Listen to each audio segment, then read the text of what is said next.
పలు చోట్ల నుంచి ఈ సభకు హాజరయ్యారు. పలు చోట్ల నుంచి ఈ సభకు హాజరయ్యారు. వచ్చిన వాళ్ళు సామాన్యులు కారని లేదా hello am I audible? Right, okay.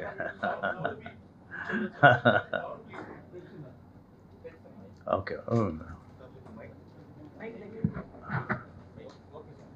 Hello.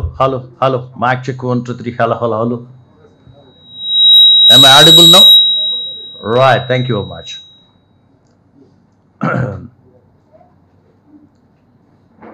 పలు ప్రాంతాల నుంచి వచ్చారు.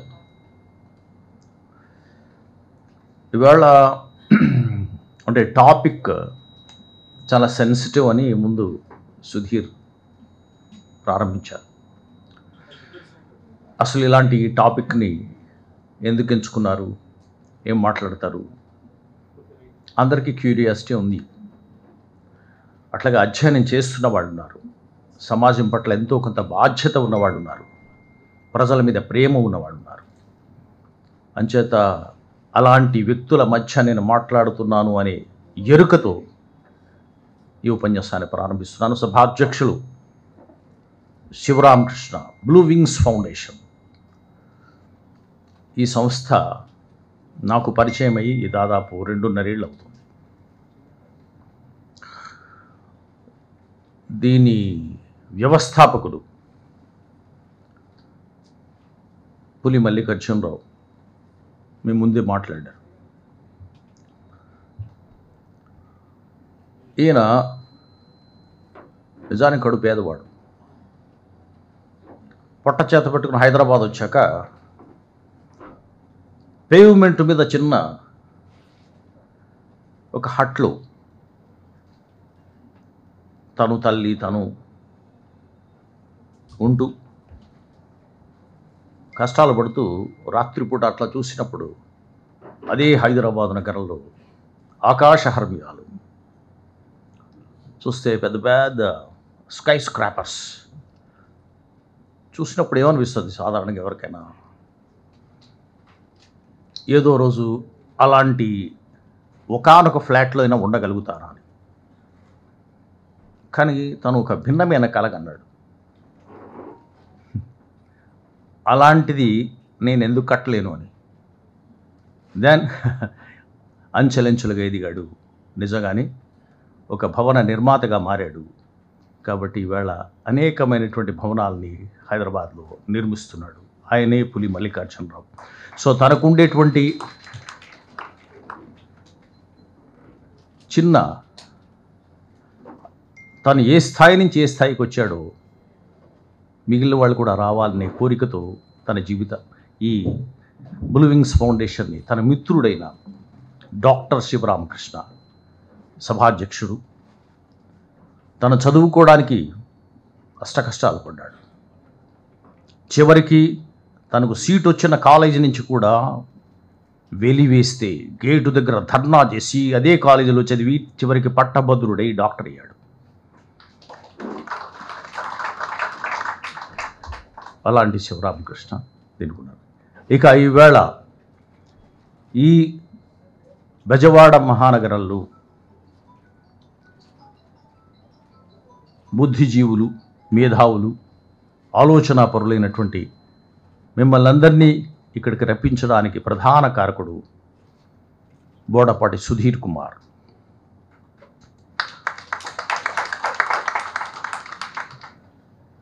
తనకి ఉన్న ఏకైక అస్త్రం ఏంటంటే ధైర్యం. ఎవరి ముందైనా తను అనుకున్నది నిఖార్సుగా చెప్పగలడు, నీళ్లు నమలడు. అలాంటి వృత్తిరీత్యా న్యాయవాది.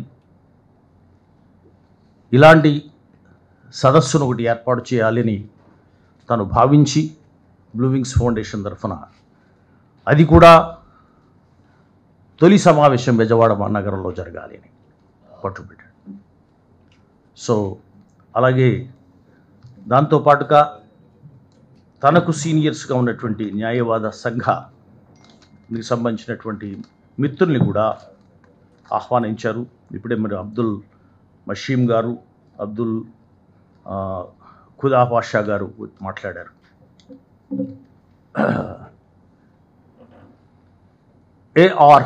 ఆర్క్ అంటే ఒక నౌక, నోవాస్ ఆర్క్ అంటారు. ఇంగ్లీష్లో ఒక ఇడియం ఉంటుంది. ఇట్స్ ఎ బిబ్లికల్ వర్డ్ లాగా ఉంటుంది. జలప్రళయం వచ్చి ప్రపంచం వినాశనం అవుతుంటే ఒక మంచివాడు ఒక నౌక తయారు చేసి కనీసం ఒక్కొక్క జీవరాశిని రక్షిద్దామనే ఉద్దేశంతో ఆర్క్ అంటాడు.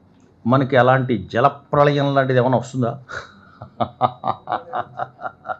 అంతకు మించి వస్తున్నట్టుంది. Right. Ambedkar's revolution of knowledge, జ్ఞాన విప్లవం. చదవనంతసేపు అంబేద్కర్ చాలా స్మూత్గా ఉంటాడు. మంచి దుస్తుల్లో ఎవరైనా దండ వేసుకోవడానికి వీలైన అద్భుతమైన విగ్రహం. అయితే ఎత్తు పెంచాక ఇప్పుడు వేయలేరులేండి.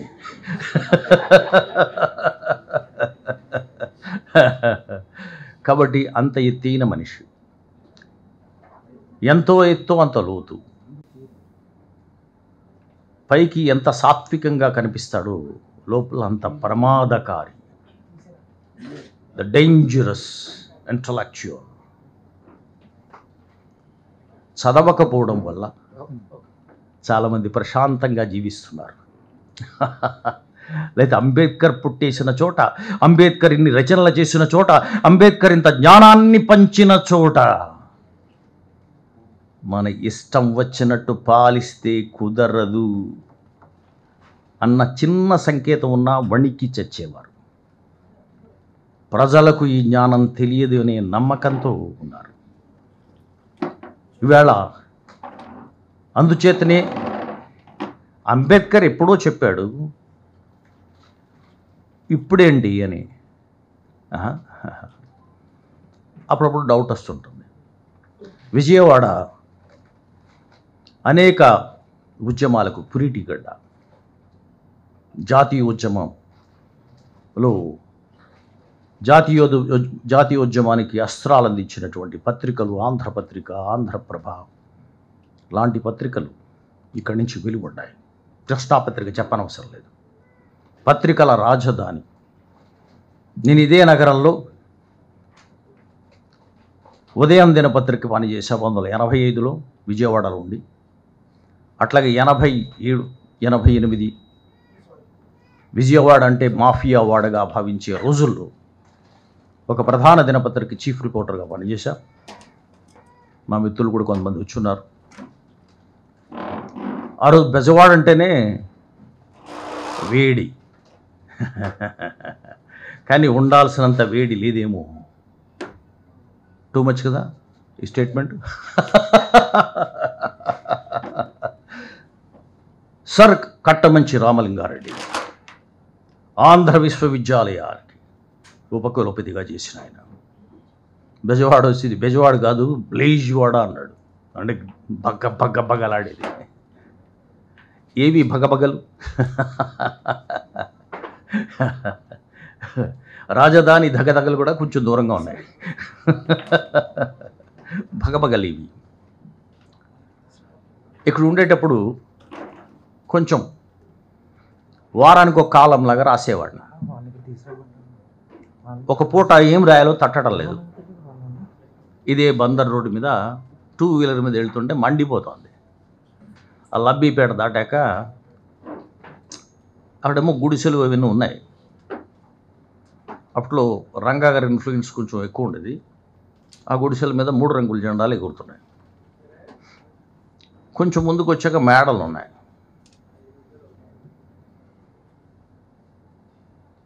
ఎర్ర జెండాలు ఎగురుతున్నాయి. ఇదేంటిది? పేదల పార్టీ కదా, ఎర్ర జెండాల పార్టీ, గుడిసెల మీద ఎగరాలి కదా. అక్కడ జెండాలు ఇక్కడ జెండాలు అక్కడ ఎలా ఎగురుతున్నాయి అని అనుకున్నాక కింద చదువుకున్నాను. ఆ రోజు మే 1, రేపు మే 1 వస్తుంది కదా. అందులో రాసి ఉంది అక్కడ, వాళ్ళు కరెక్ట్గానే రాశారు, నేనే తప్పు చదువుకుంటాను.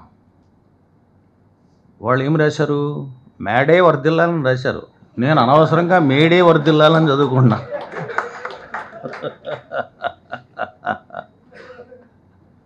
సో పేదల పక్షాన నిలవాల్సిన ఉద్యమాలు వాళ్ళను దాటి వెళ్ళిపోతే ఎవరెవరో వస్తారు. అలాంటి విజయవాడ మహానగరంలో ఇవాళ మనం మతం గురించి మాట్లాడుకుంటున్నాం. నిజమే, ఎలాంటి సన్నివేశంలో మాట్లాడుకుంటున్నాం? పహల్గాం ఉగ్రవాదులు జస్ట్ పర్యాటకులు. కాశ్మీర్ మన మామూలుగా అయిపోయింది కదా, పచ్చగా అయిపోయింది కదా, ప్రశాంతంగా అయిపోయింది కదా. అయిపోయిందా? సంవత్సరంన్నర పైగా అక్కడుండే నేతలు జైలు నిర్బంధాలు ఉన్న చోట ప్రశాంతంగా అయిపోయిందా? కాబట్టి రాజ్యాంగ సభ ఇచ్చినటువంటి ప్రత్యేక ప్రతిపత్తిని ఎలాంటి అసెంబ్లీ లేని సందర్భంలో అబ్రగేషన్ ఆఫ్ ఆర్టికల్ 370 స్వయం ప్రతిపత్తిని రద్దు చేసి రాష్ట్రాన్ని 2 ముక్కలు చేసి ఒక ముక్కని కేవలం యూనియన్ టెరిటరీగా ఉంచి మరొక ముక్కని జమ్మూ కాశ్మీర్ని దాన్ని కూడా అసెంబ్లీ ఉన్న యూనియన్ టెరిటరీగా చేసి ఎన్నికలు నిర్వహిస్తే సాధారణంగా అయిపోయినట్టేనా? అవలా అయ్యిందని ఈ దేశంలో ప్రతి పౌరుడు నమ్మాడు. మహారాష్ట్ర, కర్ణాటక, ఆంధ్రప్రదేశ్ పలు రాష్ట్రాల నుంచి పర్యాటకులు వెళ్ళారు. ఎక్కడి నుంచి ఊడిపడ్డారు.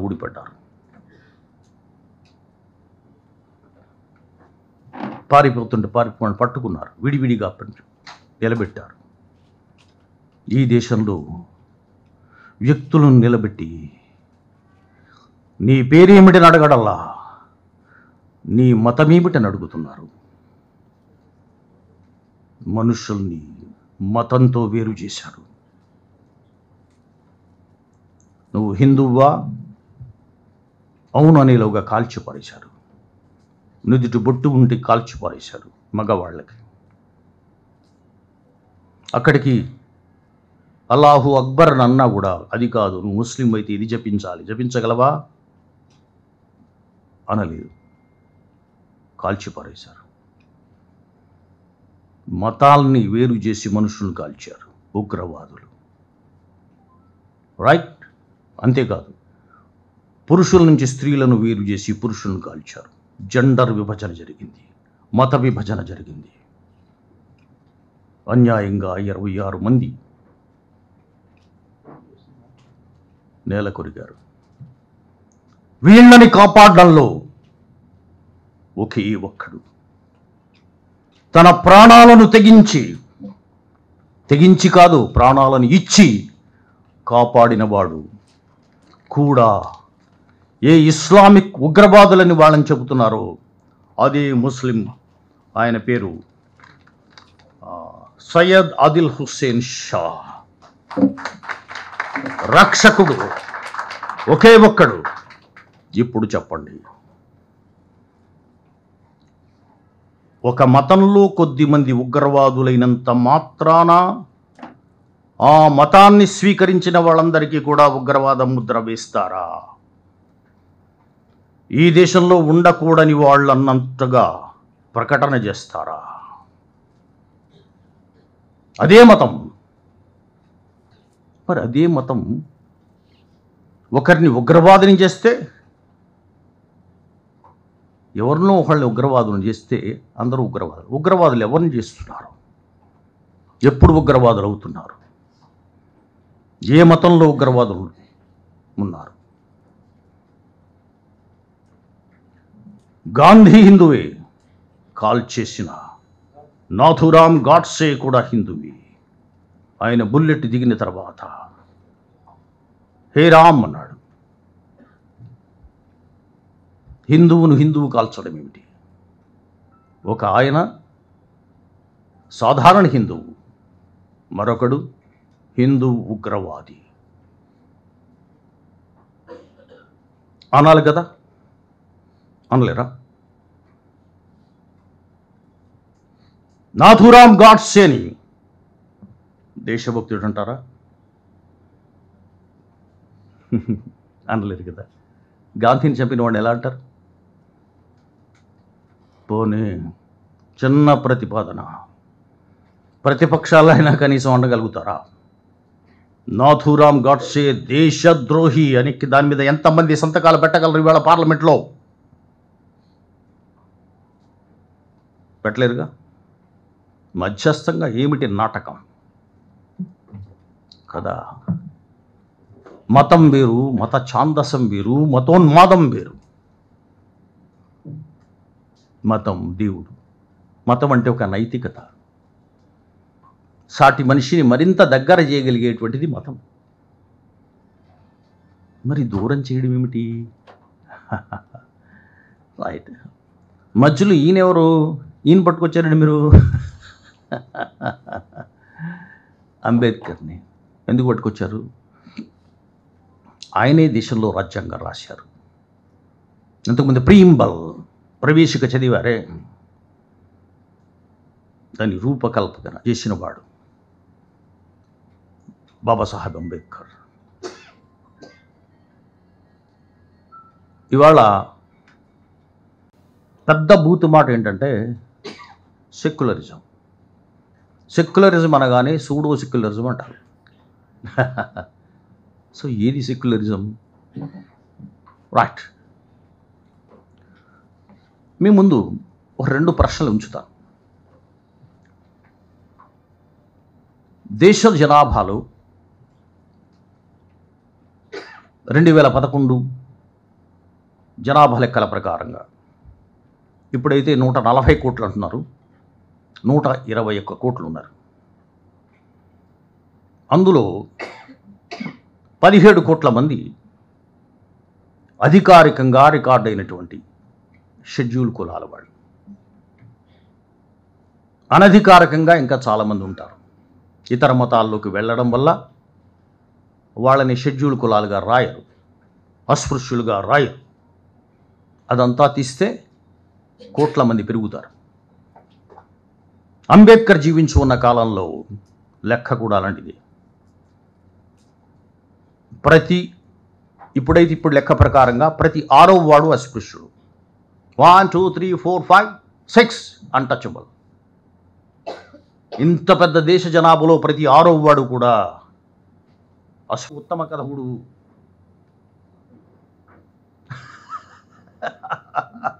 ఆయన వచ్చి అప్పుడు ఈ పెద్ద టెన్షన్లో ప్రెసిడెంట్ గారు వచ్చారు. కొంచెం ఆగారు, వెనక్కి తగ్గేటప్పటికి నువ్వు వెళ్ళు అన్నాడు సాహిబ్ గారు. ఒక అతను, ఒక దళిత్ కుర్రాండి, వాడు గళ్ళలింగి కట్టుకుని ఇలా ఉన్నాడు, కొండ పట్టుకుని వెళ్ళిపోతున్నాడు. ప్రెసిడెంట్ గారు కోపం, రే ఇసిగా ఆగరా అన్నాడు. వాడు ఇలా చూసేవాడికి ఈయన సాహిబ్ గారు అంటాడు, విసిగాడు కాదు సార్, ఇస్మాయిల్ మతం మార్చుకున్నాడు, ఆపండి అన్నాడు. అంతే కథ. అంటే ఎందుకు వేరే మతంలోకి వెళ్ళాల్సి వచ్చింది? ఇష్టం కొద్దీ, కష్టం కొద్దీనా? మీరు బలవంతాన నేర్పించడం, ఫోర్సిబుల్ కన్వర్షన్ అంటున్నారు లాలో. కష్టం వచ్చినప్పుడు మతం మారే వాళ్ళ గురించి ఎక్కడ రాశారు మీరు? రాశారా అసలు? ఆయన శ్రీపాద సుబ్రహ్మణ్య శాస్త్రి ఈ కథ ఎందుకు రాశారంటే ఇది హెచ్చరిక. మన హిందూ మతాన్ని మనం సంస్కరించుకోకపోతే ఇందులో ఉండేటువంటి సభ్యులని జార విడుచుకుంటాము. అదే హెచ్చరిక 30 ఏళ్లుగా చేస్తూ చేస్తూ చేస్తూ చేస్తూ అల్లసిపోయాడు డాక్టర్ బిఆర్ అంబేద్కర్. అస్పృశ్యత ఉందంటే వాళ్ళది, అస్పృశ్యత అనేది ఒక దురాచారం, సృష్టించింది నువ్వు దాన్ని మార్చాలి. వాళ్ళు మార్చుకోమంటారు, మీరు బాగుపడాలిరా. అబ్బా వాళ్ళని ఉద్ధరించడానికి నేను పుట్టాను. వాళ్ళకి మేము ఏం ఉద్ధరిస్తారు? వాళ్ళతో కలిసి భోంచేస్తారా? అది పెద్ద గొప్ప విషయమా? మనిషితో భోంచేస్తున్నావు, వేరే వాళ్ళతో భోంచేస్తున్నావు. నువ్వు సాటి మనిషితో భోంచేయడం కూడా గొప్ప విషయం. అతను ఫోటోలు, సహపంక్తి భోజనాలు,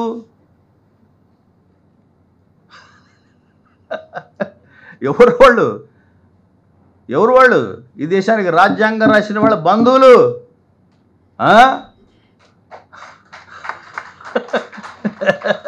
the architect of the constitution పక్కన కూర్చుని భోజనం చేయడం నీకు గౌరవమా, ఆయనకు గౌరవమా?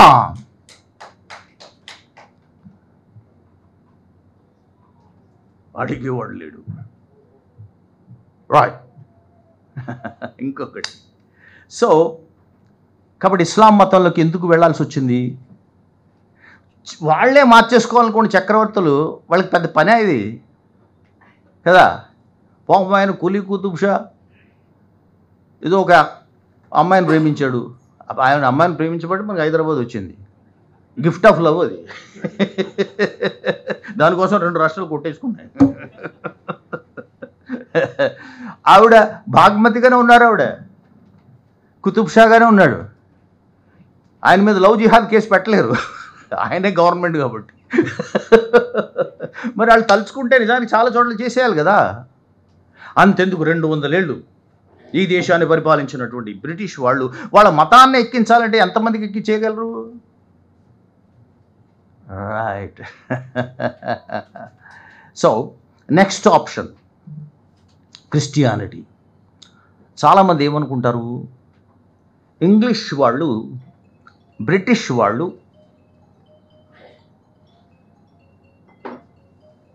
అంబేద్కర్కి ప్రోత్సాహం ఇచ్చారు.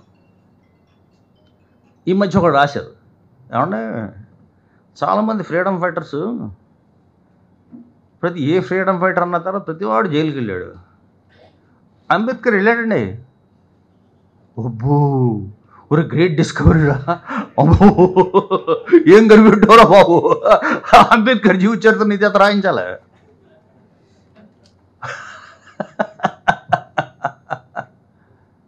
జైలుకి వెళ్ళలేదట. అంటే ఏమనుకుంటున్నావు నువ్వు? ఒక ప్రధాన దినపత్రికకి సంపాదకుడుగా ఉన్నవాడు మా జాతి వాడే. జాతి అంటే అర్థం వేరేలే, అంటే స్క్రైబ్కి సంబంధించిన జాతి వాడే. నేను సంపాదకుడు, ఆయన సంపాదకుడు. ఆయన వర్షిపింగ్ ఫాల్స్ గాడ్స్ అన్న పుస్తకం రాశాడు. పేరు చెప్పే చరణ్ షౌరి. అందులో ఏంటి, బ్రిటిష్ వాళ్ళ తత్తు అని రాయాలని ఆయన మొత్తం పుస్తకం అంతా. ఇంగ్లీష్ వాళ్ళ తత్తు. క్రిస్టియానిటీ తీసుకుంటే ఎలాగా? క్రిస్టియానిటీ కొంచెం బెటర్గా కనిపిస్తుంది. ఒక సందర్భంలో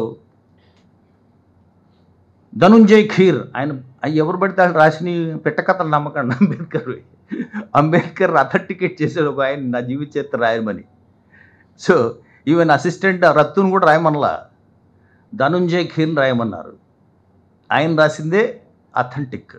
మిగిలిన వాళ్ళు కూడా దాని నుంచే తీసుకుంటారు. ఆ జీవిత చరిత్రలో ఆయన రాసిన దాంట్లో అంబేద్కర్ తాను మోసెస్తో పోల్చుకుంటాడు కదా. అలాని క్రిస్టియన్ అని క్లెయిమ్ చేసేయకండి. అంబేద్కర్ అప్పుడే క్రిస్టియన్, ఆయనే వీడియోలు వస్తున్నాయి. No, he had never been a Christian. ఆయన మోసెస్తో పోల్చుకున్న ఎందుకోసం అంటే ఒక పాత్ర బైబిల్లో ఒక ప్రధానమైన పాత్ర. సో ఇజ్రాయెల్ పీపుల్ని విముక్తం చేసినటువంటి పాత్ర. తను కూడా వాళ్ళలో వాడు బానిసల్లో వాడు కాదని, తనకు బానిసలోడని తనకు తెలియదు. ఒక రాణి పెంచుతుంది, మధ్యలో తెలుసుకుంటాడు, నా వాళ్ళు బానిసలుగా ఉన్నారు కాబట్టి నేను విముక్తం చేయాలని. అంబేద్కర్ కూడా అంతే. ఏమిటది అసలు, మనం అన్నేళ్ల క్రితం ఒక అస్పృశ్యుడు the prestigious university in the world, Columbia యూనివర్సిటీలో చదవడం, లండన్ స్కూల్ ఆఫ్ ఎకనామిక్స్లో చదవడం చిన్న విషయాలా?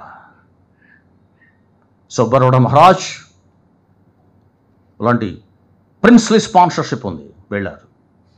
చాలా గొప్పగా జీవిస్తున్నాడు. కానీ ఎవరు తను? ఎవరి కోసం పని చేయాలా? నా వాళ్ళు ఎలా ఉన్నారు? మోజెస్ ఎలా ఉన్నాడో తన వాళ్ళు ఎలా ఉన్నారు? నా వాళ్ళ చేత ఎంత వెట్టి చాకరీ చేస్తున్నారు, వీళ్ళని విముక్తం చేయాలని తను కూడా విముక్తం చేశాడు. అంచేత నేను ఆ పాత్ర నాకు ఇష్టం. నన్ను I compare myself with Moses అంటాడు. ఇది రాసి ఉంది, పెట్ట కథ కాదు. According to Dhananjay Keer, the official and authenticated biographer of doctor BR Ambedkar.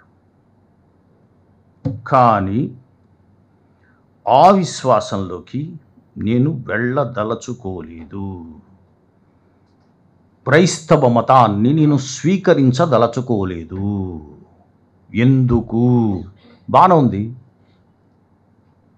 బుద్ధుడులో ఉండే చాలా ఛాయలు జీసస్ క్రైస్ట్లో ఉంటాయి. ఆయన కరుణ బోధించాడు, ఈయన కరుణామయుడు అంటారు. ఆయన ప్రేమ సిద్ధాంతాన్ని బోధించాడు, ఈయన ప్రేమ అంటాడు. స్త్రీలను కూడా సమానమైనటువంటి స్థానాన్ని ఇచ్చాడు. కింది వాళ్ళు ఉద్ధరించడానికి ప్రయత్నం చేశాడు. బాగుంది కదా?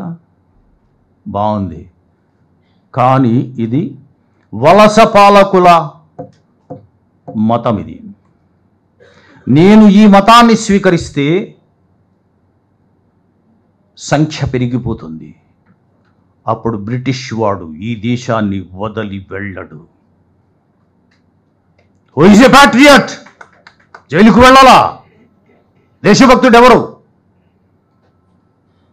ఎంత ఆలోచించాడు. తను నలిగిపోతూ తన వాళ్ళు టార్చర్కి గురవుతున్నా సరే, దేశంలో ఉండే ప్రజలు, నా దేశ ప్రజలు ముఖ్యం, ప్రజలందరూ ఇంత నలిగిపోతూ కూడా మిగిలిన సమూహాల గురించి ఆలోచించాడు. ఇంత నలిగిపోతూ కూడా స్త్రీల గురించి ఆలోచించాడు. ఇంత నలిగిపోతూ కూడా రైతుల గురించి ఆలోచించాడు.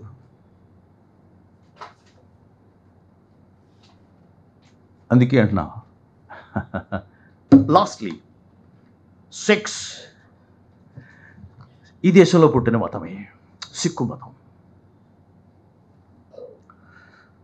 అందరూ సమానంగా ఉంటున్నారు అక్కడ. చూస్తే అస్పృశ్యుల్ని మరీ అంత ఘోరంగా చూడలేదు మిగిలిన మతం కన్నా. అసలు అస్పృశ్యుల నుంచి సైన్స్ కూడా వచ్చారు. సిక్ సైన్స్ కూడా ఉన్నారు.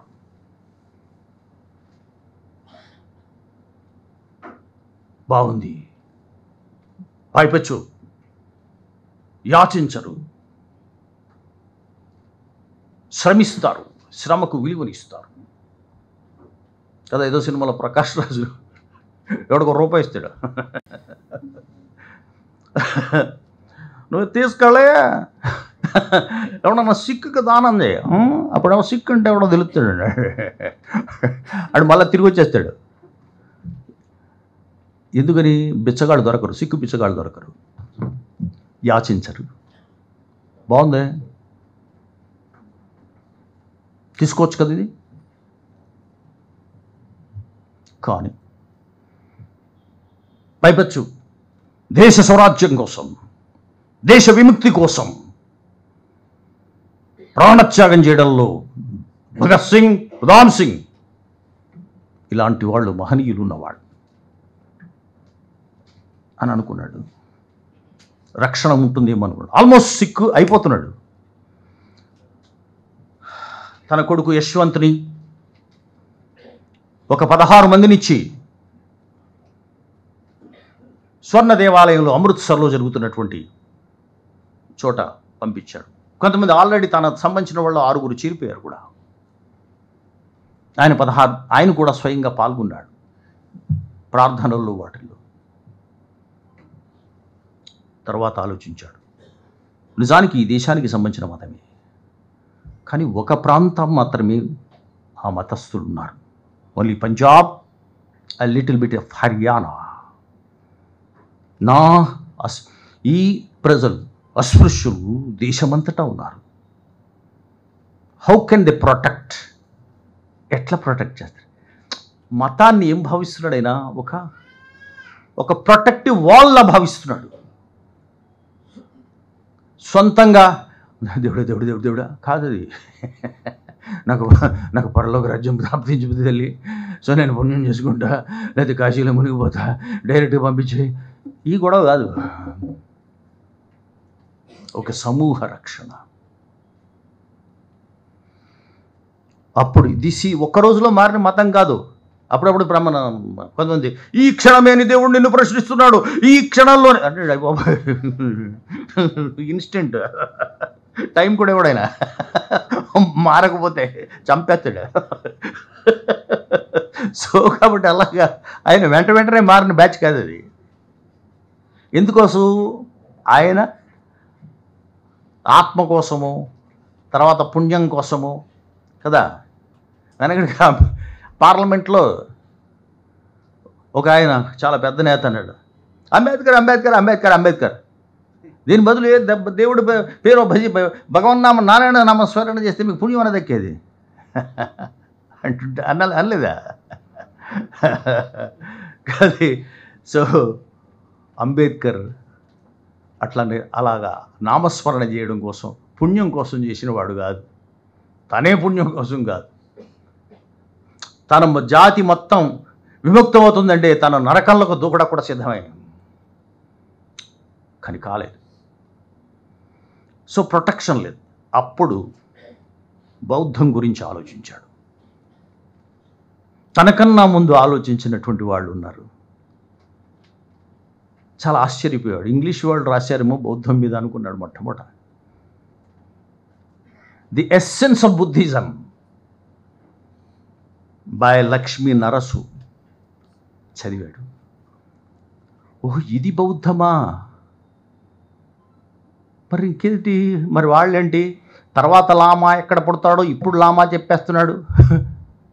ఇది అనుకుంటున్నాం మేము బౌద్ధం, అంతే కదా. ఇప్పుడు రేపు పుట్టబోయే లామాని ఈ లామా చెప్పేస్తుంటాడు, పీఠాధిపతిని ఇంకో పీఠాధిపతి చెప్పినట్టుగా. అది బౌద్ధం అనుకున్నాడు. అది కాదా అంటే టిబెట్లో ఉన్నవాళ్ళు లామాలు కారా? మరెవరు? యా, అసలు బుద్ధుడు ఎవరు? రైట్, బుద్ధుడిది మతమా? రైట్, ఇప్పుడు తీస్తా బౌద్ధాన్ని. బుద్ధుడెవరు? నిజానికి ఈ దేశం ప్రపంచ దేశాలన్నిటికన్నా తాత్విక చింతనలో ముందు నడిచింది అని చెప్పడానికి, లోకానికే బుద్ధి నేర్పిందిరా అని చెప్పడానికి ఒకే ఒక్క ఉదాహరణ, గౌతమ బుద్ధుడు. బుద్ధం శరణం గచ్ఛామి. రాజు తీసవతల పారేశాడు రాచరికాన్ని. వచ్చాడు, ఏం ఆలోచించాడు? Simple logic. ఎప్పుడైనా మీ మతానికి టెస్ట్ పెట్టండి, తుస్సుమంటుంది. ఏం టెస్టో చెప్తాను చూడండి. నువ్వు జన్మకు ముందు, పుట్టడానికి ముందు, మరణం తర్వాత మాట్లాడకుండా బర్త్ టు డెత్ మాత్రమే మాట్లాడే మతం ఏది? పుట్టకముందు ఎవరో మాట్లాడకూడదు. పూర్వజన్మ, మళ్ళీ పుట్టకముందు అంటే పూర్వజన్మ సుకృతం అంటావు. చనిపోయిన తర్వాత స్వర్గం, చనిపోయిన తర్వాత మాట్లాడకూడదు. పుట్టుక డెత్ మధ్య ఇది లైఫ్. ఈ జీవితం గురించి మాట్లాడే మతం ఏది? ఓన్లీ వన్, బుద్ధిజం, బౌద్ధం. Quality of life. ఆయన్ని మాట్లాడితే మీరు ఫ్రెంచ్ రెవల్యూషన్ తిరిగేస్తున్నారు ఏంటండి? ప్రతి చోట ఫ్రెంచ్ లిక్వార్, మనం కూడా కొన్ని అలవాటు అయిపోయి ఉంటుందిగా. లిక్వారిటీ, లిబర్టీ, ఈక్వాలిటీ అండ్ ఫ్రెటర్నిటీ, స్వేచ్ఛ, సమానత్వం, సౌభ్రాతృత్వం అంటే ఏంట్రా? ఇది సౌండ్ బాగుందని నన్ను అలడిగెత్తేలా. చిన్నప్పుడు మా సోషల్ మాస్టర్ చెప్పారు, బాగుంది. తర్వాత ఎక్కడ చదువుకున్నాం. అప్పుడు వ్యాసం రాయినప్పుడు, ఎస్ఏ రాయమన్నప్పుడల్లా యూపీఎస్కి ప్రిపేర్ అయినప్పుడు మాకు అక్కడ హైదరాబాద్ అశోక్ నగర్లో చెప్పారు, దేనికైనా సరే లిబర్టీ, ఈక్వాలిటీ, ఫ్రాటర్నిటీ అని కుమ్మి పారేస్తున్నాం. ఫ్రెంచ్ రెవల్యూషన్లో అది వ్యక్తి ఆవిర్భావానికి ప్రతిసారి దండేది. ఇది కాదురా, నాకు ఫ్రెంచ్ రెవల్యూషన్ కాదు స్ఫూర్తి, గౌతమ బుద్ధుడు. ఈ ముక్క శతాబ్దాల క్రితం ఈ గడ్డ మీద పుట్టినవాడు చెప్పాడు రా. సో 3 సూత్రాలు: ప్రజ్ఞ, కరుణ, సమత. ప్రజ్ఞ నాలెడ్జ్, కరుణ ప్రేమ. ప్రేమ అంటే మన సినిమా ప్రేమ కాదు, సాటి మనిషిని నీలా చూసుకోవడం కదా. వేరే మతస్థుడు కనిపిస్తే అంటున్నావు కదా, అది కాదు ప్రేమ.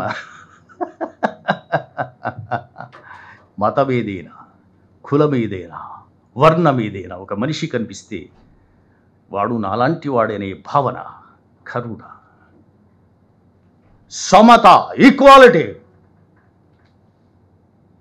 అరే పుట్టుకతో వాడు శిరస్సు భుజం, ఈ గొడవ ఏంటి బాబు, ఈ నంబర్ ఏంటి, నంబర్లేంటి కదా. మొదటి 4 ర్యాంకులు మావే, ఏంటి గొడవ అంతే కదా. మొదటి 4 ర్యాంకులు మావే, మాది ఎప్పుడు 5వ ర్యాంకే. ఈ మెరిట్ ఏంటారు నాన్న. సో ఇట్లా కాకుండా, ఇలా నిచ్చెన మెట్లలా కాకుండా మనుషులంతా ఒకటే కదా. ఇప్పుడు అమ్మే దైవం అంటారు కదా. ఏమో దేవుడు ఎలా ఉంటాడు, తెలియనివాడు ఏమంటాడు, అమ్మను మించిన దైవం ఏముందిరా, మాతృదేవో భవ. మీరే అన్నారు కదా మొట్టమొదట, పితృదేవోభవ కదా. గురువు గారు 3వసారి వస్తారు, ఆచార్య దేవో భవ 3వసారి వస్తారు. మాకు ఫస్ట్ ప్లేస్ ఎవరు టీచర్లకి, మాతృదేవో భవ, పితృదేవో భవ, ఆచార్య దేవో భవ. అంటే మాతృమూర్తినే దైవం అంటే అని. అమ్మ కన్న పిల్లల్ని, ఒకే పేగు తెంచుకున్నప్పుడు పుట్టిన పిల్లల్ని అమ్మ ఎలా చూస్తుందిరా.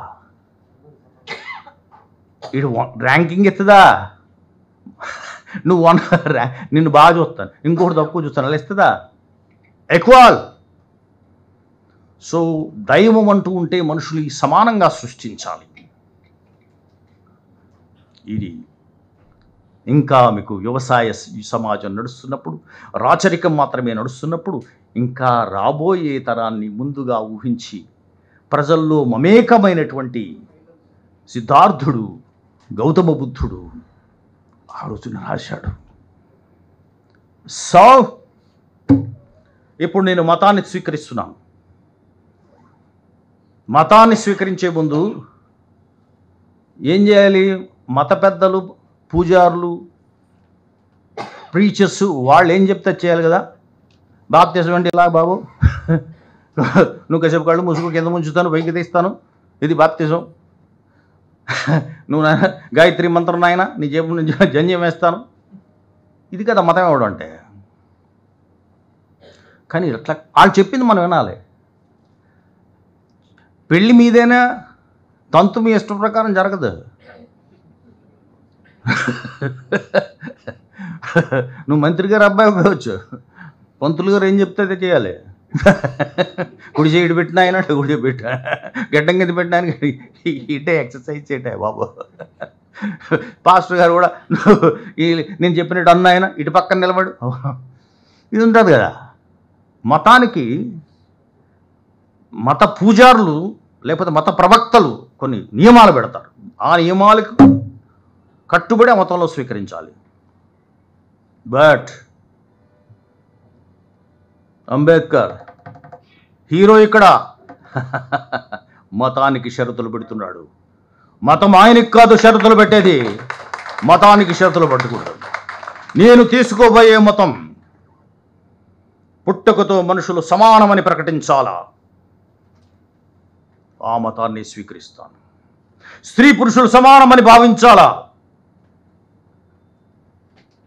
ఆ మతాన్ని నేను స్వీకరిస్తాను. రైట్? సమానత్వాన్ని, జననం నుంచి మరణం వరకు జీవితాన్ని మాత్రమే వ్యాఖ్యానించాలి, జీవితాన్ని సంతోషంగా ఉంచడాన్ని చెప్పాలి. That is philosophy. మరి ఇంత గొప్ప మతం వచ్చేస్తున్నా చివరికి. ఇంత గొప్ప మాతో అక్కడ ఇక్కడ ఒక్క మెట్టు లేనట్టు అట్టి పెట్టి ఉంటారా మీకు? కాశీలో ఉండొచ్చు కదా, అయోధ్యలో ఉండొచ్చు కదా, గయలో ఉండొచ్చు కదా, మా అమరావతి ఇక్కడ ఉంది కదా, ఇంతకుముందు దాని నుంచే కదా బౌద్ధ క్షేత్రం పేరే కదా అమరావతికి పెడతా, అక్కడ ఉండొచ్చు కదా. ఎందుకు వెళ్ళిపోయారు? రైట్, పంపేశారు, బెదిరించి పంపేశారు. వేరే మత, నిజానికి ఆయన బుద్ధుడు యొక్క ప్రభావంతో 500 ఏళ్ల పాటు బౌద్ధ చక్రవర్తులు పరిపాలించారు భారతదేశంలో. అధిక భాగం అశోకుడు అప్పటివాడే.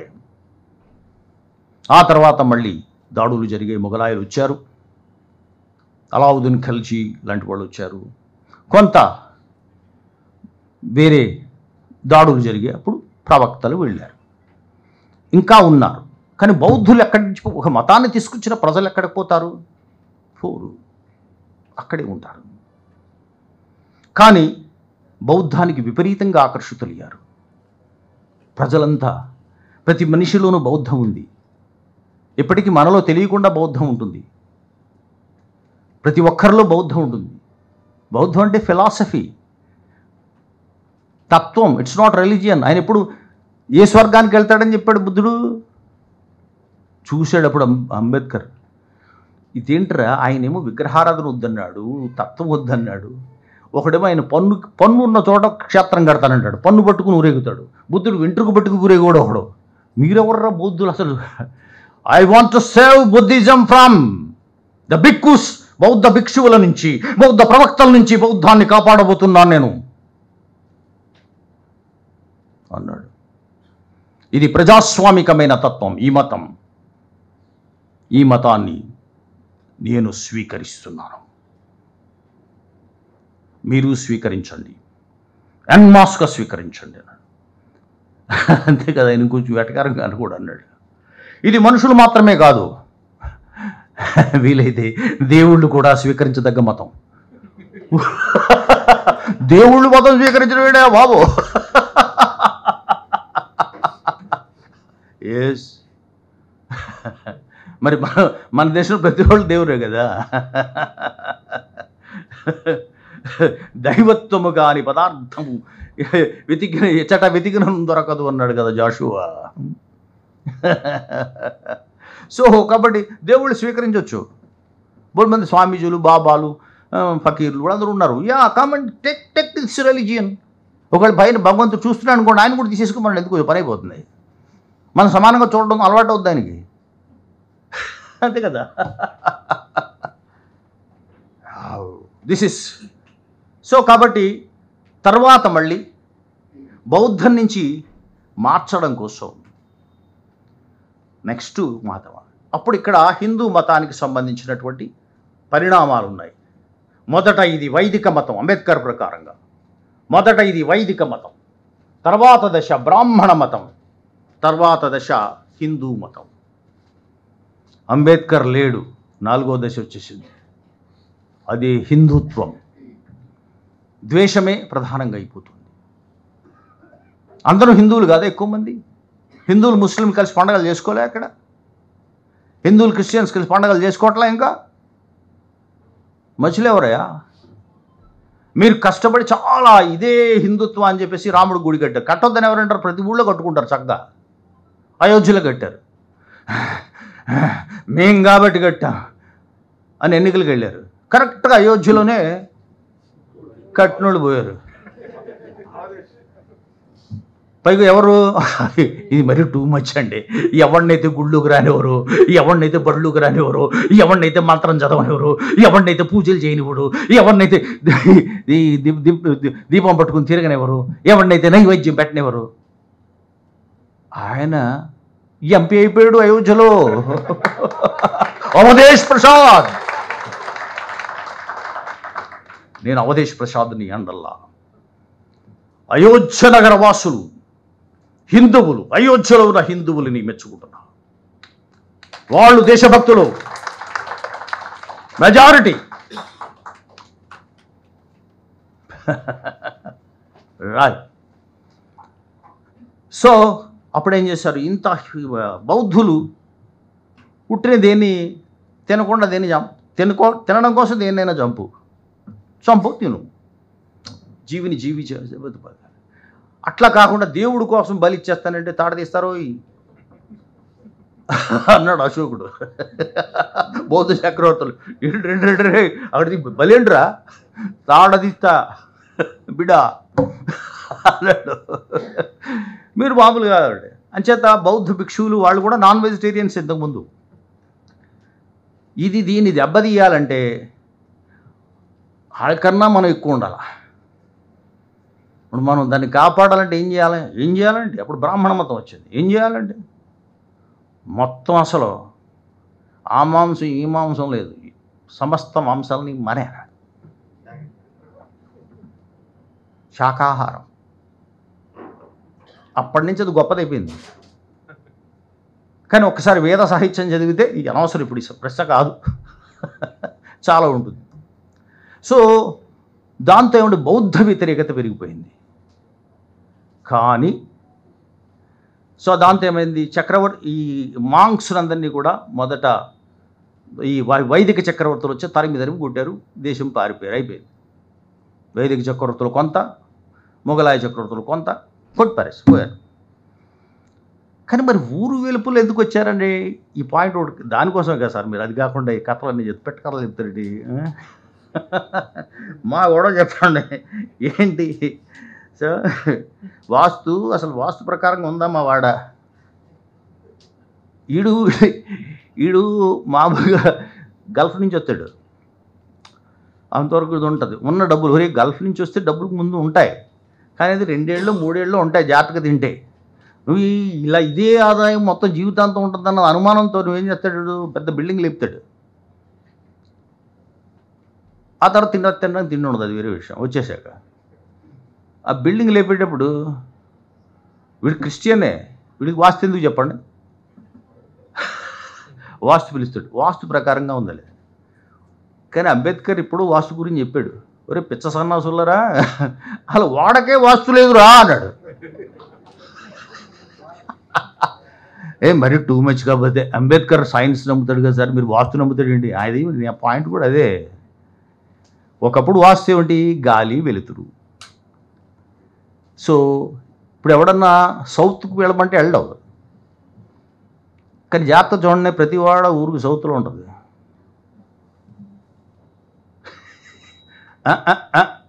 ఇప్పుడు అనిపిస్తుందా? అంతేకాదు, ఇంకో ఫెసిలిటీ ఉంది, శ్మశానానికి దగ్గరగా ఉంటుంది.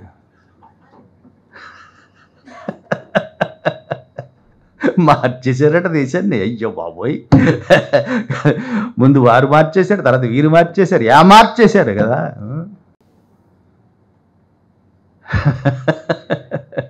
సో ఊరు వెలుపల వీళ్ళు ఎందుకున్నారు అంటే, దీని మీద నిజానికి 20th సెంచరీ ఫాక్స్ కానీ, కొలంబియా పిక్చర్స్ కానీ, ఇలాంటి ఇంటర్నేషనల్ హాలీవుడ్ డైరెక్టర్కి స్టోరీ తెలియదు, కానీ పూర్తిగా ఎవడ సరిగ్గా చెప్పలేదు. చెబితే వాడు వైకింగ్స్ లాంటి సినిమా తీసేస్తాడు, వెబ్ సిరీస్ తీసేస్తాడు, యోధుల సిరీస్. మీరు కొంచెం ఇంగ్లీష్ వెబ్ సిరీస్ చూస్తున్నట్లు లేరు, కొంచెం జబర్దస్త్ అలాంటివి అయితే ఓకే, వీళ్ళు కూడా తీయగలరు కూడా. అది ఏంటంటే ఇది ఇప్పటిది కాదు గొడవ. ఫస్ట్ ఏంటంటే ఊరు వెలుపులు ఎందుకున్నారు, ఊరు వెలుపులు ఉన్నవాళ్ళు అస్పృశ్యులు ఎందుకు, రెండు ఒకటి కాదు.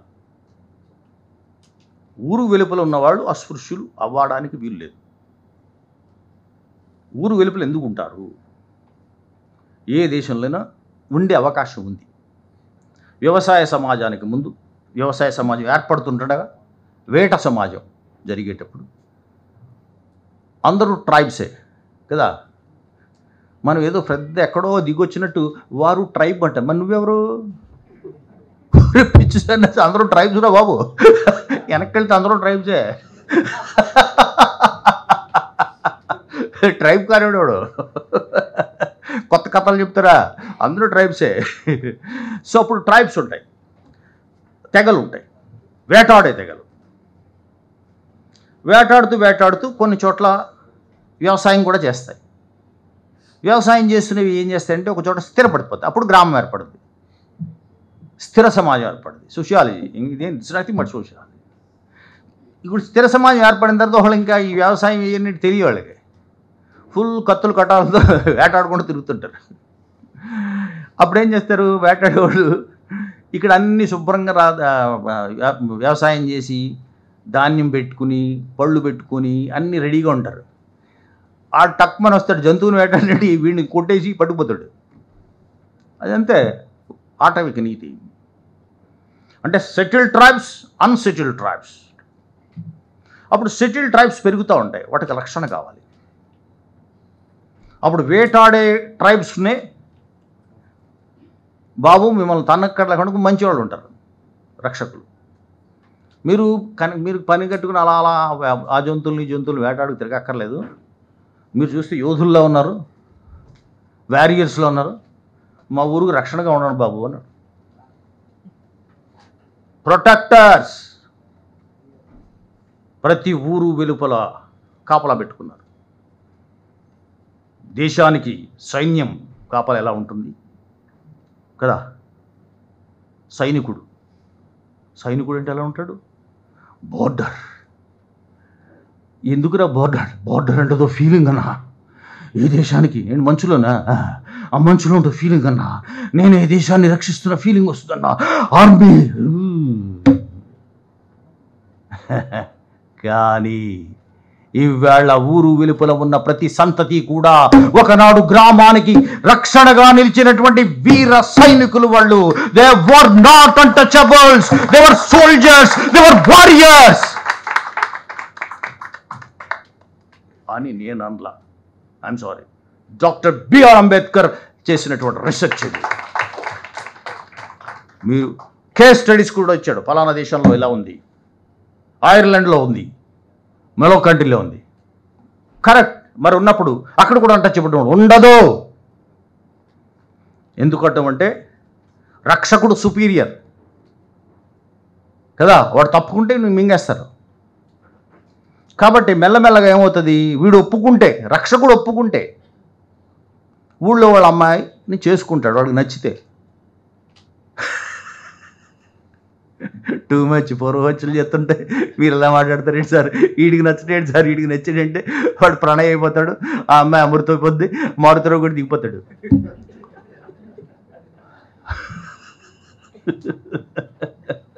But that was the history. Because might is right. సోర్డున్నవాడే కత్తి తిప్పగలవాడే యూతుడు. కత్తికి ఎదురు లేదో.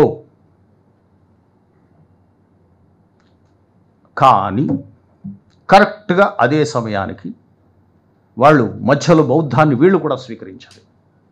అధిక భాగం బౌద్ధాన్ని స్వీకరించారు అందరితో పాటుగా. ముందు వీళ్ళు స్వీకరించారు. బౌద్ధ చక్రవర్తులు వెళ్ళిపోయారు. మళ్ళీ హిందూ వైదిక చక్రవర్తులు వచ్చారు. ప్రధానంగా మనకు చిన్నప్పుడు మంచి తెలుగులో ఉండేది ఒక సోషల్ స్టడీస్, గుప్తుల కాలము స్వర్ణయుగమందురు ఎలా. అబ్బా ఒరే స్పెల్లింగ్ తప్పు రాసాడు బాబుది. స్వర్ణయుగం కాదురా, వర్ణయుగం. క్యాస్ట్ సిస్టమ్ వచ్చింది అప్పుడే, మనుస్మృతి తయారైంది అప్పుడే. దాంతో బ్రాహ్మణ మతంగా మారింది అది.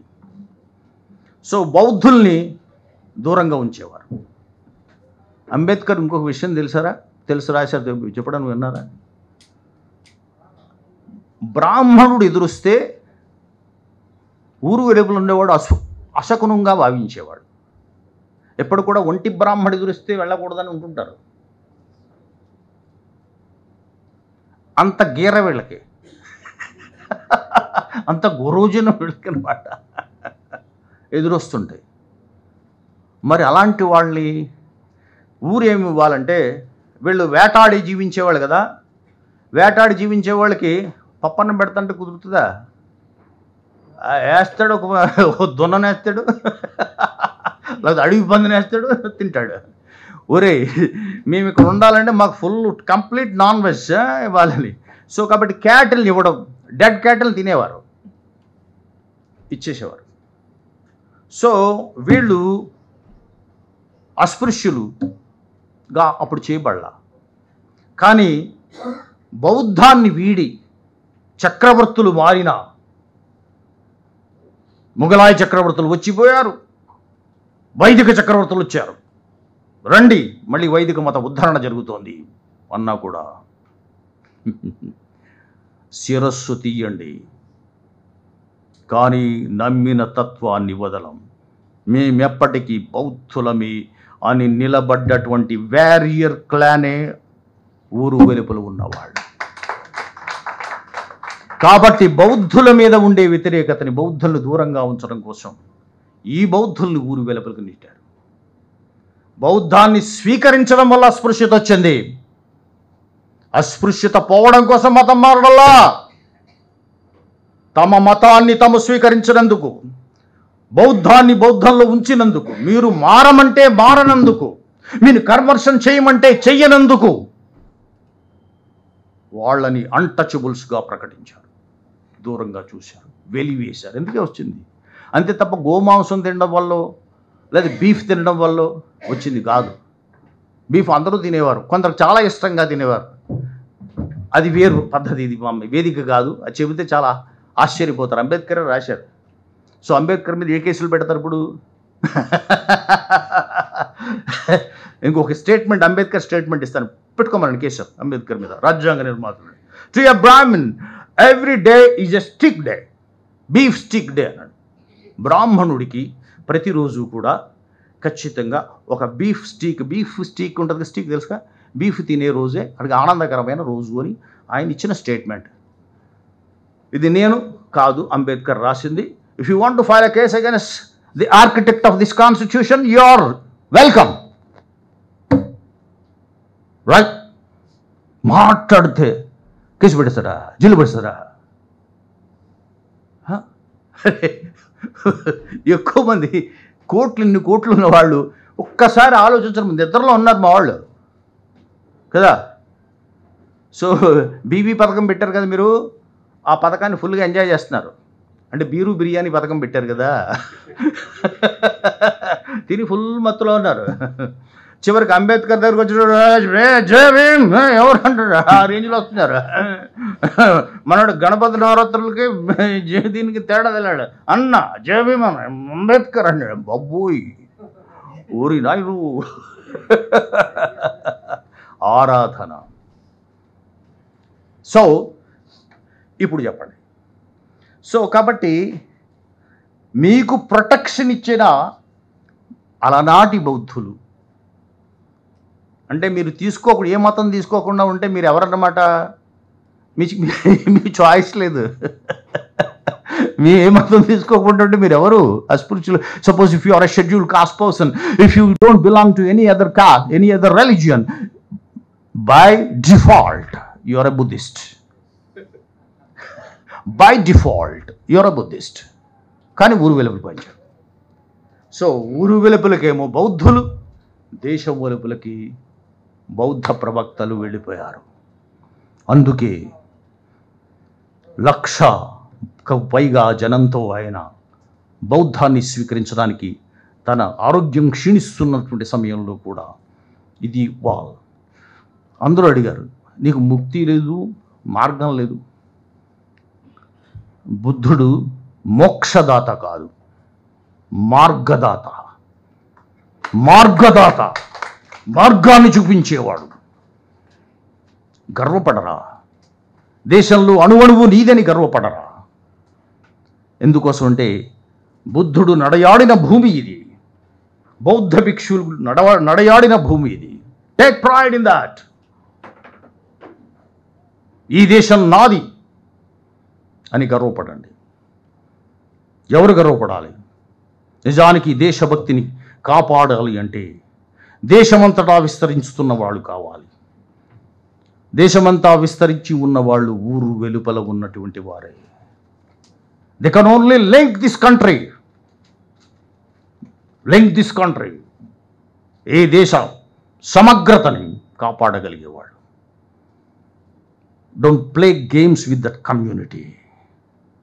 ఎందుకంటే ఆల్రెడీ ఒక ఆయన లేచి ఉన్నాడు, వీలునామా రాశాడు, మావాడు నిద్రలో ఉన్నాడు, చదువుకుంటే జాగ్రత్తగా, ఇది ఈ దేశం నాది అని లేస్తాడు అస్పృశ్యుడు, డేంజరస్. అస్పృశ్యుడి లేస్తే కులం వెలివేసిన, వర్ణాలతో వెలివేసిన ఇతరులు, కుల బాధితులు, ఓబీసీలు లేవరా. సో ఇప్పుడు మనకి అంబేద్కర్ చెబితే ఆయన చెప్పాడు, వెళ్ళిపోయాడు. కానీ అనుకోకుండా ఎక్కువ మంది అస్పృశ్యులు, మరి ముఖ్యంగా కోస్తా ప్రాంతం, సీ కోస్ట్లో ఉన్నటువంటి వాళ్ళు, కేరళ, మనకి ఇక్కడ క్రిస్టియానిటీ వైపు ఆకర్షితులయ్యారు. ఏం చేస్తారు? అయ్యారు. ఎందుకు అయ్యారు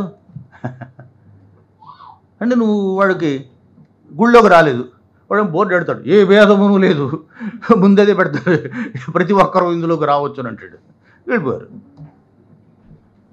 కదా.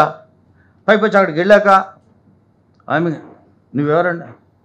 నేను పాస్టర్ని. మరి వీడికి ఏ స్టేటస్ వచ్చేసింది?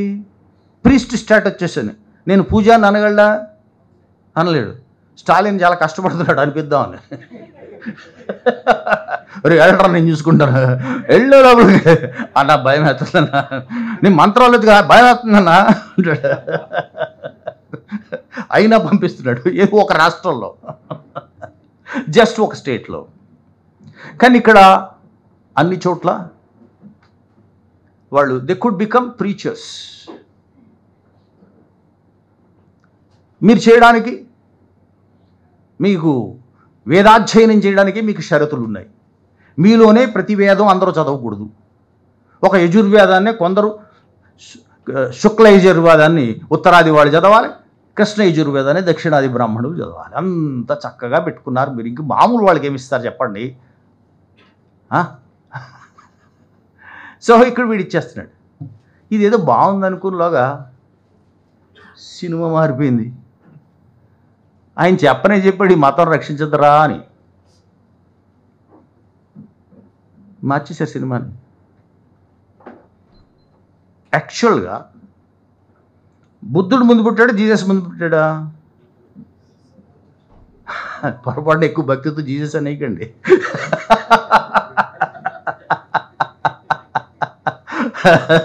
కొన్ని వందల సంవత్సరాల తేడా ఉంది. సో కాబట్టి ఇద్దరు ఒకేలా ఆలోచించారనుకోండి, ఎవరి ప్రభావం ఎవరి మీద పడాలి? జీసస్ ప్రభావం బుద్ధుడి మీద పడాలా? బుద్ధుడి ప్రభావం జీసస్ మీద పడాలా? బుద్ధుడి ప్రభావం జీసస్ మీద పడాలి. ఓకే. సో జీసస్ కూడా ఆయన ఏమనేవాడు? అక్కడ అప్పుడు ఉండేటువంటి సమరిటన్స్ని, those who are look down, మన అన్టచబుల్స్లో చూసేటువంటి సమరిటన్స్ పట్ల ఆయన ప్రేమగా ఉన్నాడు. సమరిటన్ ఉమెన్ నీళ్ళు ఇచ్చినా తాగాడని బైబిల్లో రాస్తారు. అంతే తప్ప జ్యూస్ని, తను యూదుడైనా జ్యూస్ని మాత్రమే ప్రీస్టులు చేయాల. ఎవరిని చేశాడు? ఓ అడ్రంగివాడిని, ఓ జాలరిని, ఇట్లాంటి వాళ్ళు చేశాడని చెప్తారు బైబిల్. మీరే చెప్తారు కదా. అంటే మీకు అవకాశమైన, మీకు మంచిని చేకూర్చేవన్నీ చెబుతుంటారు. మిమ్మల్ని మత్తులో పెట్టేవే చెప్పాలి ఎక్కువ, ఇవి చెప్పకూడదు. ఏం చెప్పాలి? దేవుడు నీకు అన్నీ ఇచ్చాడు, నీకు సంజ్ఞానాన్ని ఇచ్చాడు, నీకు సమృద్ధిగా ఇచ్చాడు, నీకు అన్నీ ఇచ్చాడు. ఈ దేవుడు ఇచ్చిన దేవుడు ఎవడికి ఏమి ఇస్తున్నావు? 10% ఇవ్వు, చందా పడతారు, ఇచ్చి పెట్టండి అంటాడు. అంటాడు. వాడికి అదే ప్రధానం. రైట్. ఓకే. సో ఆయన ఏమన్నాడు? ఐ విల్ మేక్ యూ, వాళ్ళని ఫిషర్మెన్ తీసుకొచ్చి నేను మనుషులను బట్టే జాలాలుగా చేస్తా అన్నాడు జీసస్. ఇవన్నీ బుద్ధుడి బోధనల్లో, బుద్ధుడి దాంట్లో ఉన్నవి.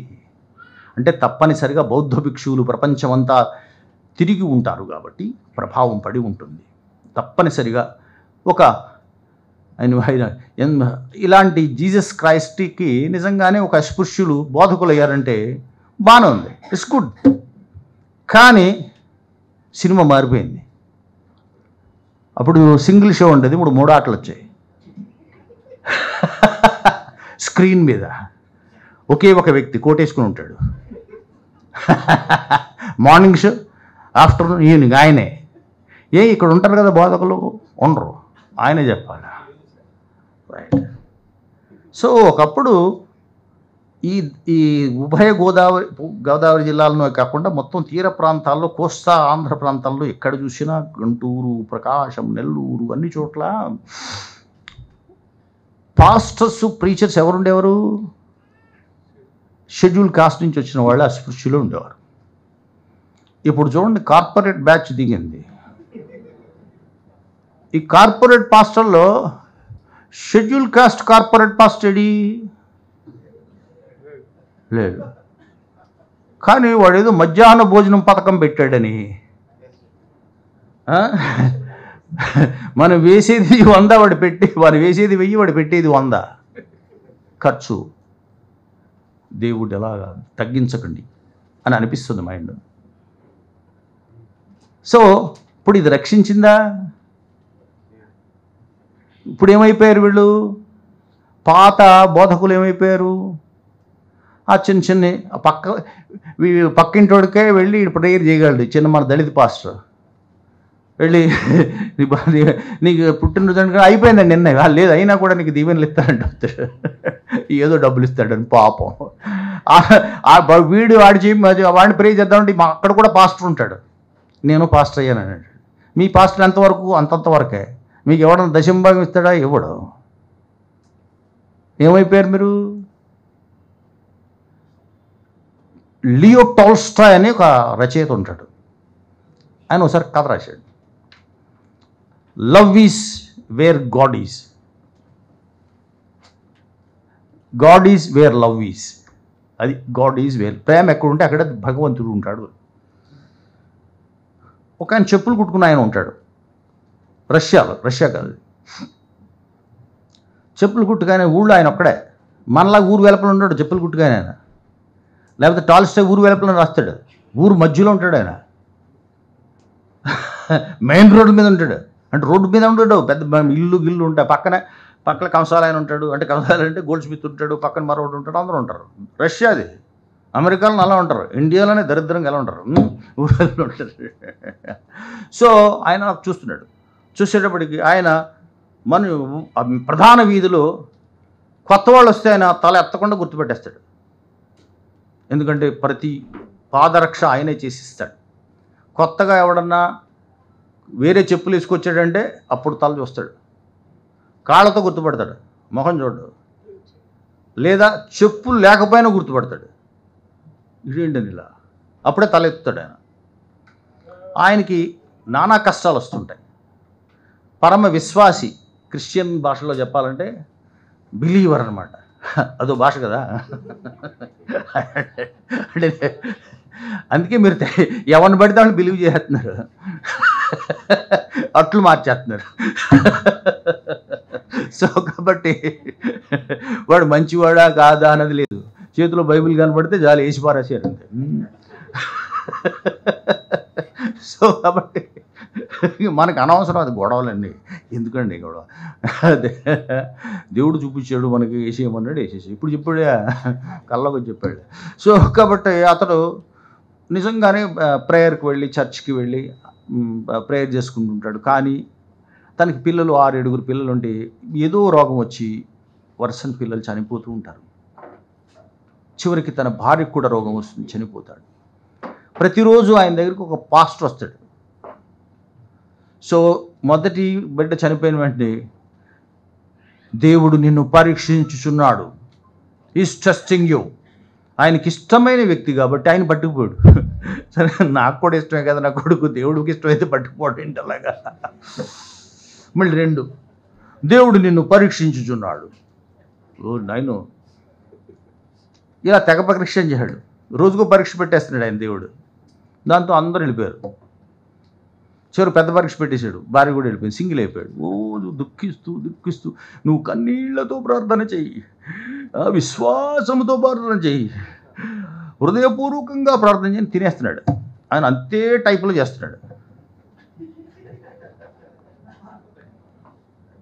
చివరికి దేవుడి మీద అలా వచ్చాడు, అలా చేసి పడుకున్నాడు. దేవుడు వచ్చాడు కాళ్ళలోకి వచ్చి, వాడి పేరు ఉంటుంది, ఐ లవ్ యూ అన్నాడు. అందుకని ఎంతమంది పట్టుకుపోతున్నాం. ఇది పరీక్ష అయ్యా. రేపు నేను ఇంటికి వస్తున్నా. ఏంటి తండ్రి, నా ఇంటికి వచ్చేస్తున్నావా? వస్తున్నా. అంటే మళ్ళీ నాకు మా బిడ్డలను తిరిగి ఇస్తాగా, ఇస్తా, రేపు వస్తున్నాగా అంటాడు. పొద్దున్నుంచి మొత్తం విఐపి వస్తుంటే ఎలా ఉంటుంది, రెడీగా ఉన్నాడు. తల కిందే తలెత్తున్నాడు, తలెత్తే ఉన్నాడు, దించట్లేదు. ఎన్ని చెప్పులు వెళ్తున్నా చూడటలేదు. దేవుడు వస్తాడని రాకపోగా రకరకాలని బ్యాచ్ వచ్చేస్తుంది. అప్పుడు జాంకాయలు అనుకుంటూ అమ్ముతుంటే ఆడెవడో బొడ్డాడు 2-3 జాంకాయలు పట్టుకుని వెళ్ళిపోతున్నాడు, పారిపోతున్నాడు. ఆడిని తరిమి కొడుతుంది ఆమె, బండ బూతులు తిడుతుంది. న్యూస్ ఎందుకమ్మా తిడతామంటే, ఇటు చూడు నా జాంకాయలు పట్టుకుని నేను ఇస్తాలే ఊరి అలా పెట్టుకెళ్ళి కడకూడదురా, ఆకలేసినాడు. ఆకలేసి చడగాలి, ఇచ్చేది కదా ఉంటాడు. ఆ తర్వాత చలి కదా, ఒక ముసలావిడ, ఒక అమ్మాయి మూలుగుతుంది చంటిబిడ్డని ఎత్తుకుని. చంటిబిడ్డ తల్లి, ఇక ఎక్కడికి వచ్చావండి? అటు ఏం లేదయ్యా, కొంచెం ఉండనివ్వ. ఇట్రా ఏమైంది? ఏం లేదయ్యా, పాలు పట్టించు, మరి పాలు ఇస్తాను, ఇవ్వు. పాలు రావట్లేదయ్యా. 5 రోజుల నుంచి నేనేం తినలేదయ్యా. గొప్ప న్యూసెన్స్ తగులుతుందిలే, రా అని గవ్వ తిండి అది పెట్టి కొంచెం వచ్చి పంపించేస్తాడు. ఇలా ఎవడు పడితే వాళ్ళు వచ్చారు. నైట్ రాలే. అమ్మ దేవా, నువ్వు కూడా నాయకుడు అయిపోయావే.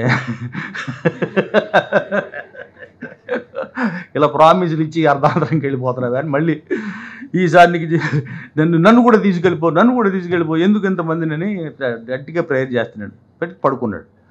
పడుకుంటే మళ్ళీ టంగమని వచ్చాడు దేవుడు. ఏంటయ్యా ఎంత మోసం చేసావు, వస్తారా రాలేదంటే, వచ్చానయ్యా, జాంకాయలు కొనిచ్చావు నాకు. ఏంటి ఆ మురికి చెడ్డి వేసుకుని పరిగెత్తావు? మరి దేవుడు అంటే ఎలా ఉంటాడా, మంచి యూనిఫామ్లో ఉంటాడు అనుకున్నావా? ఆ చింకి అంటే నువ్వు స్త్రీ పాత్ర కూడా వేస్తావా? ఇలా చెప్తాడు. ఏం లేదయ్యా, నేనున్నానో లేదు తర్వాత విషయం. ప్రేమ అనేది ఉందయ్యా. Love your neighbour. దేవుడు ఉన్నట్టే. అప్పుడు నెక్స్ట్ డే మనకు కార్పొరేట్ పాస్టర్ దిగాడు.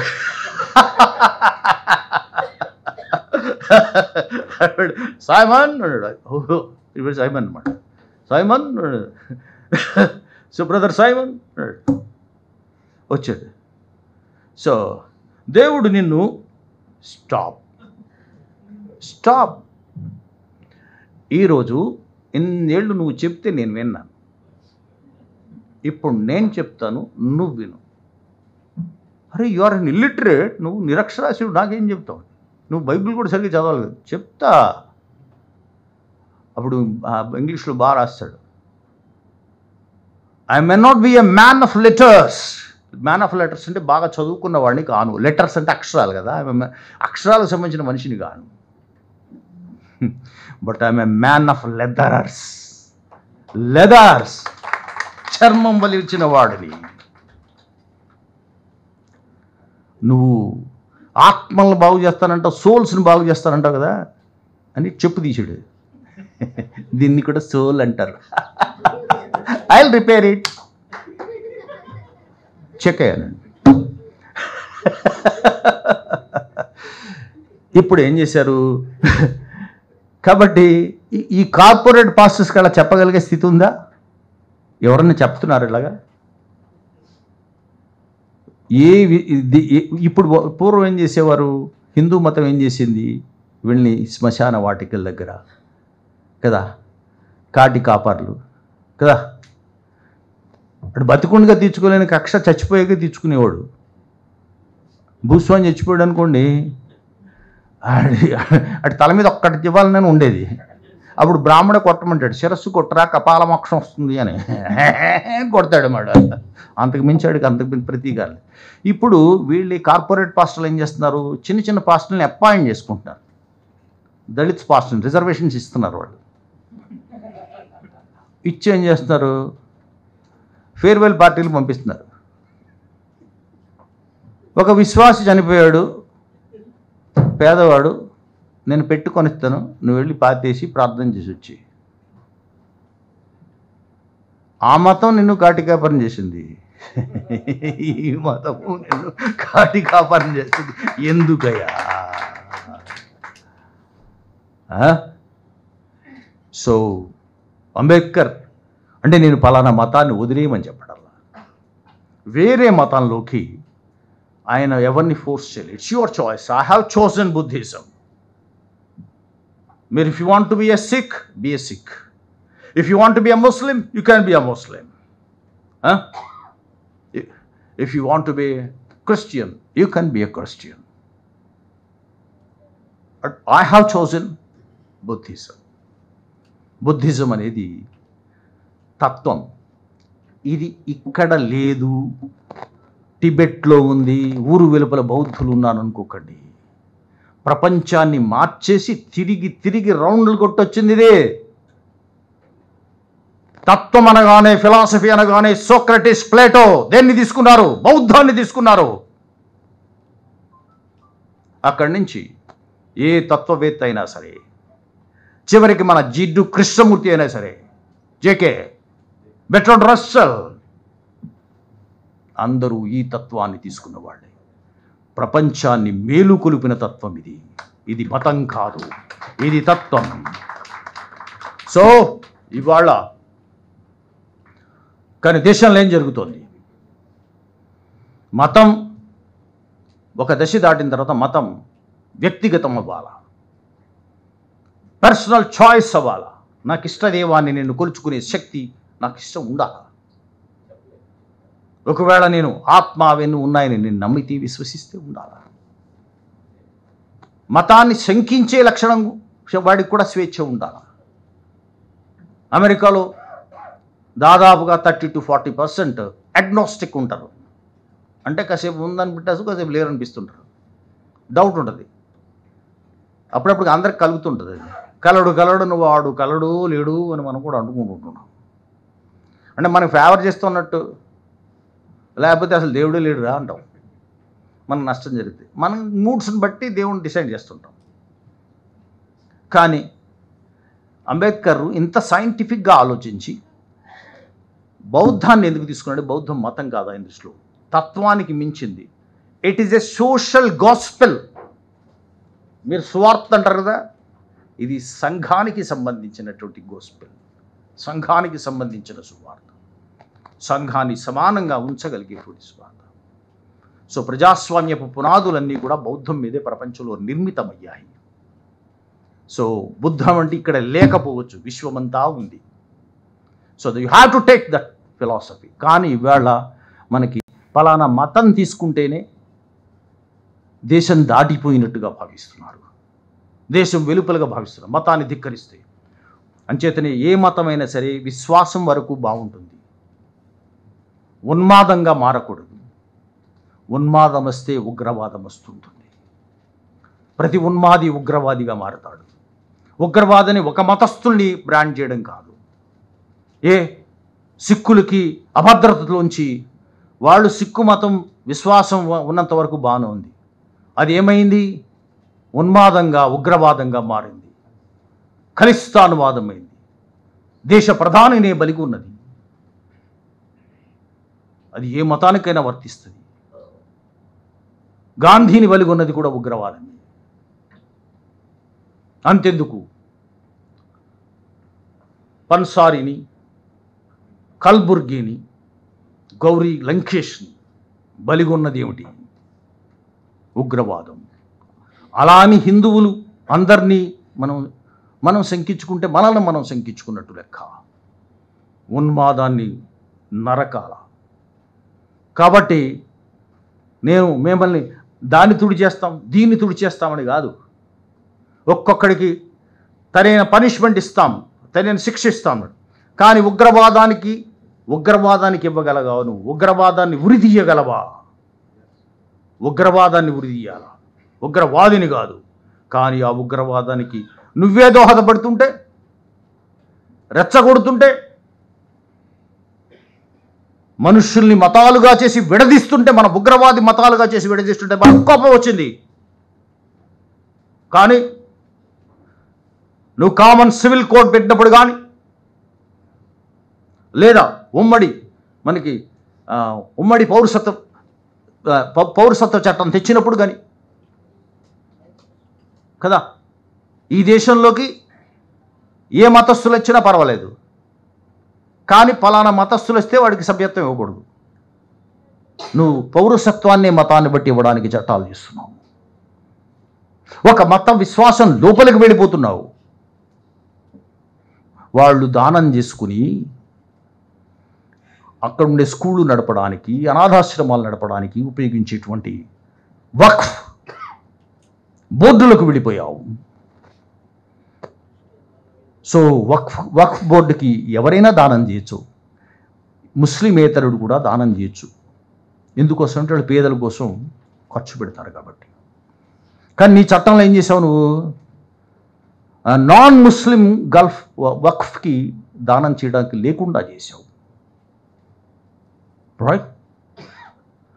అంతేకాదు, మనం ఎక్కడైనా కూడా మంచి అనాథాలని ఆదుకోవడము, తర్వాత అనాథాశ్రమాలు నిర్వహించడము, అన్నదానాలు చేయడం, ఇలాంటి మంచి పనులన్నీ మన క్షేత్రాలు కూడా చేస్తుంటాయి. తిరుమల తిరుపతి దేవస్థానం కూడా చేస్తుంటాయి.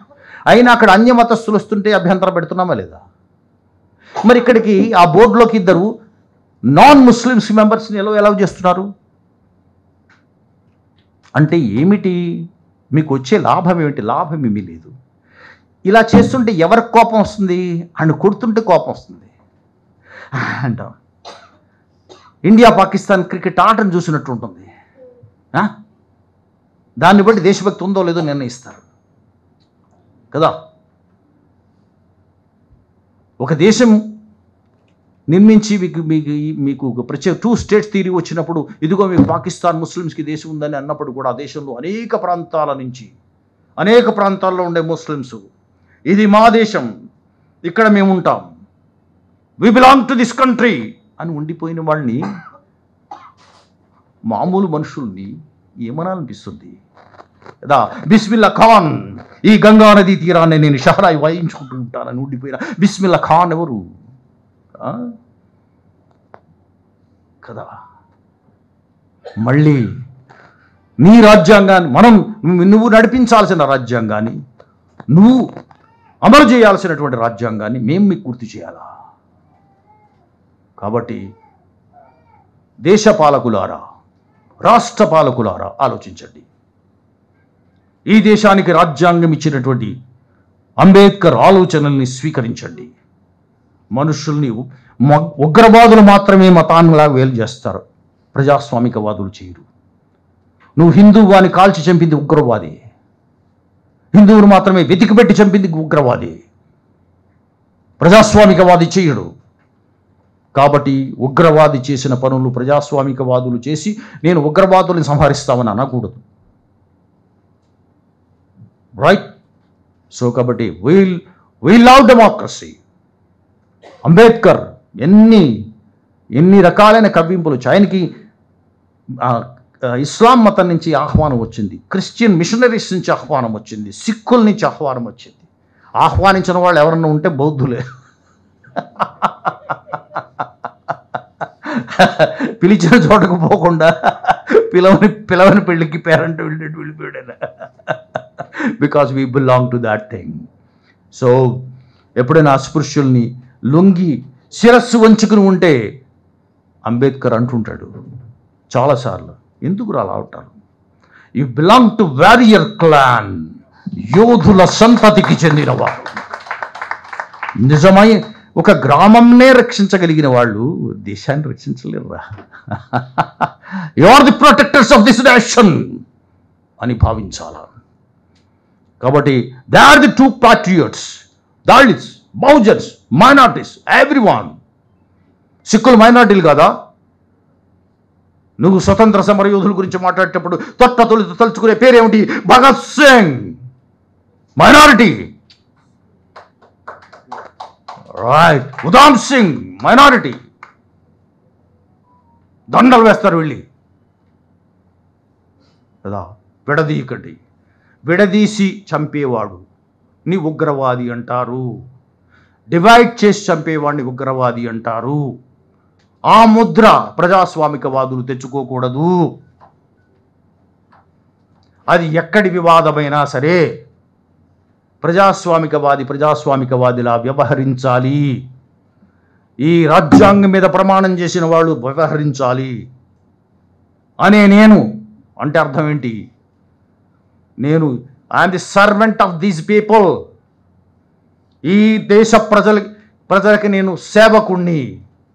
సర్వెంట్ అంటే ఈ దేశంలో అస్పృశ్యులకు కూడా నేను సేవకుండని నువ్వు ప్రమాణం చేసినట్టు లెక్క. ఈ దేశంలో కంసాలకి సేవకుండని ప్రమాణం చేసినట్టు లెక్క. ఈ దేశంలో వడ్రంగికి సేవకుండని ప్రమాణం చేసినట్టు లెక్క. సో కాబట్టి మతాంతీకరణ సంబంధించినంత వరకు రాజ్యాంగంలో ఇచ్చిన సదుపాయాలు చెప్పారు వారి ముందు. అది ఎలాగూ ఉంది, కానీ దాన్ని అమలు జరపాలి. అమలు జరపాలంటే రాజ్యాంగం తనంతట దాన్ని అమలు జరపదు. ప్రజలు అమలు చేయించుకోవాలి, ప్రజలే అమలు చేయించుకోవాలి.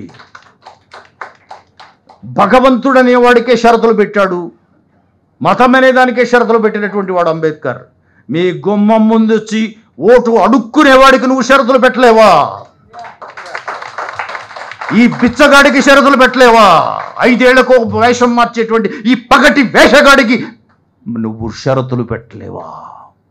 అందుకే పెట్టగలగాలి అంటే ఆ చట్టాలు చేసే చోట ఉండాలా. ఎవడు ఉద్యోగం వాడు చేసేసుకుందాం, జాగ్రత్తగా బతికేద్దాం. నా ఫ్లాట్ నాది, నా కారు నాది, రిటైర్మెంట్ ఎంత వస్తుంది, నా పిల్లలు ఏం చదువుతారు. అమెరికాలో ఉన్నారు, కానీ అమెరికాలో ట్రంప్ కూడా ఉన్నాడు, అక్కడ విమానాలు ఉన్నాయి. సో కాబట్టి సింగిల్గా ఎంతసేపు ఆలోచిస్తారు? చికాగ్గా లేదు, ఉన్నది ఒకే ఒక లైఫ్, ఒకే రొటీన్ లైఫ్. ఎలాగా కదా, బాగా చదివేసుకోవడం, ఏదైనా ఉద్యోగం వస్తే కొట్టేయడం,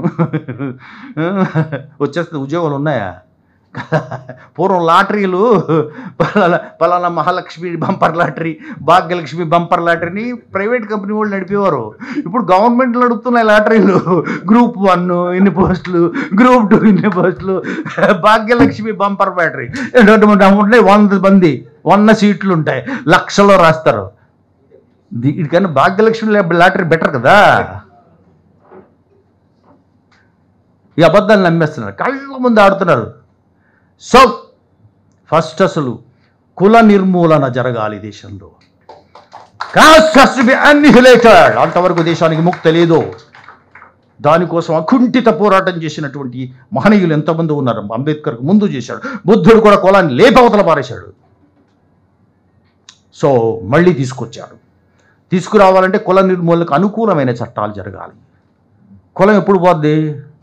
వరుసగా 5-6 కొన్ని ఫ్యామిలీలు ఉంటాయి.